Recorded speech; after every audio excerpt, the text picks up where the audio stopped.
আসসালামু আলাইকুম। দেখেন এই জায়গায় দুটো বট গাছ আছে।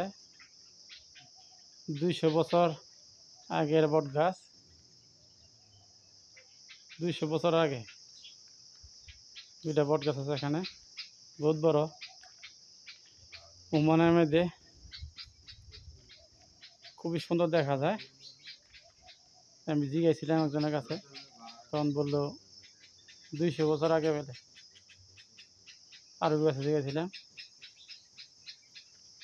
এই দেখেন আরবির আগে 200 বছর আগে, মনে করেন আরো বেশি বছর আগে এই মাটির ঘরের মধ্যে বসবাস করতো।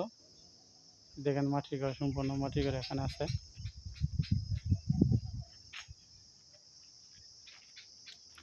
মাটির ঘরের দরজা,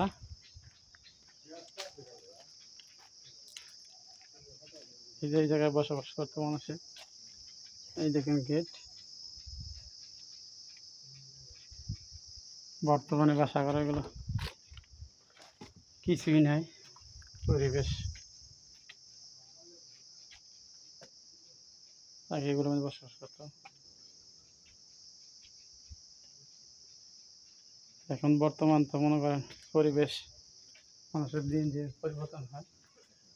এই দেখেন ঘর দরগুলো।